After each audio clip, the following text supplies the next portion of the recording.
Hi guys, Happy New Year 2025. Hope you all had a great New Year's Eve. What I've got you for you today is a lost position. This was from my tournament game from last night. Certainly not the way I wanted to start things out for 2025. We all have high hopes and plans, and then reality happens. So I have the black pieces here against Mr. Doug Reynolds at the Metro West Chess Club in round 1 of the January tournament. And I find myself down the exchange here. I have no doubt that with proper play, White should win this position. And he starts off with a good move, which is Rook to C1. So the first, is there any hope here for Black? Well, yes, but you have to follow a few steps, and I tried my best here to implement them in this game. Basically, what you have to do is, first of all, accept that this has happened to you. Don't waste any time with wondering, should you play a different opening? Maybe the temperature is a little bit too cold tonight, or any other excuse you might want to make. None of that matters, okay? Accept the fact that this has happened to you, and many people don't get beyond this step. And then you have to be willing to go to work, okay? You have to work twice as hard in the lost position as you do in any other position. But there is still some hope here, and the main hope is we have to avoid exchanges. If we trade rooks, we might as well just resign. What you do is you avoid the simple pass. You want to murk things up. A rook on A8 is better than a rook that's off the board, okay? We must keep rooks on the board. Rooks are a wonderful thing when you're trying to get a draw. In fact, we remember the Tigran Petrosian said that all rook and pawn endings are drawn, somewhat jokingly, but there's a lot of truth to that. Rooks are your best friends when you're trying to get a draw, so we start by keeping our rooks on. In general, we want to exchange pawns, but not pieces, because the fewer the pawns there are, the easier it is for it to defend. But if you exchange pieces, you might as well just save yourself time and resign here. So White follows up with a natural move, Rook C7, and here I decided to defend my pin piece. I'm actually being challenged here in lead chess by somebody, which is kind of funny. Now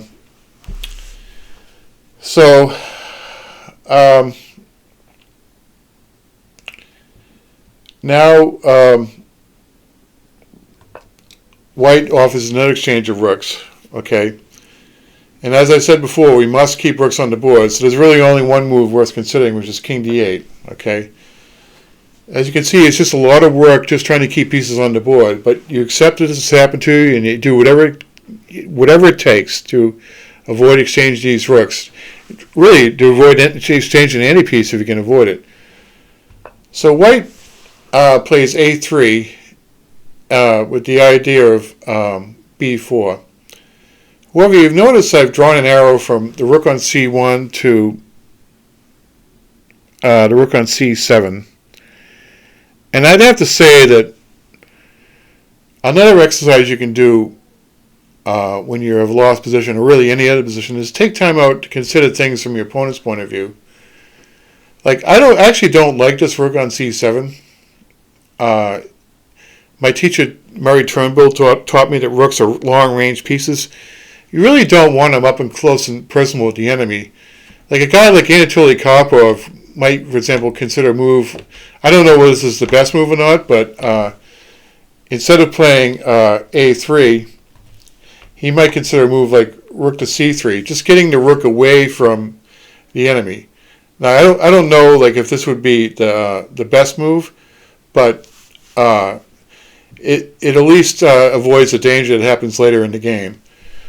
But the move the White played is not bad. It doesn't spoil anything yet, so we might as well look at it. So he played the move A3, and I followed up with bishop to E4. Again, visualizing things from our opponent's point of view, I thought that White might want to put a rook on B7 and follow up with the other rook coming down to C7 to double rooks on the 7. So I'm just trying my best to avoid making life simple for Black, avoid making life simple for White, excuse me. And so that's what bishop e4 is directed against. So white continues with his slow plan, which is perfectly fine, of just trying to improve his space control. But it does give me a little something to nibble on. And I took my bid for freedom here, and I played a5. First of all, like, we might exchange pawns, because it is our goal to exchange pawns and not pieces. But perhaps more importantly, we activate this otherwise sleeping rook on a8, and we give it something to do. So I was happy to be able to get a5 in. White plays a winning move, which is knight to d2. And I continue with my idea that I've been forming for a few moves with the move bishop to d5. It's possible that white was unaware of the danger because he followed up with e4, and I played my little move bishop to c4 right now. White was not expecting this, and this is what you want to kind of do, is you try to confuse him. So, unfortunately for me, he does have a saving move, and he follows up at rook to c6. If necessary, this rook can swing over to g6, and he can save it. But I could tell that white was a little bit rattled by this. And so I took heart that maybe I was getting successful at getting to him. And his clock is starting to get lower in time. My clock is lower in time too. So the situation is getting pretty tense. So I followed up and I exchanged pawns, not pieces, which is a goal of yours when you're on the worst side. And maybe knight takes c4 is the best, but he didn't want to confuse anything, so he trades pawns. So I said, well, if you're going to be that way, I'm going to keep this piece on the board. And so I promptly played bishop to f7. So I've achieved a couple of things here. I've activated my rook. I've kept it on the board.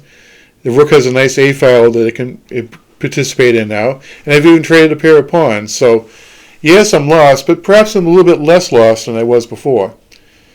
So white is still winning, though, and he plays the move rook f1, saying maybe I can infiltrate on this other file here. And so I defend my bishop. And here he plays rook to c7 with a threat of rook takes d7, king takes d7, rook takes f7 check. So I defend against the threat. And now he threatens the pinned pawn. The pawn in e5 with the pin, so I defend it. I'm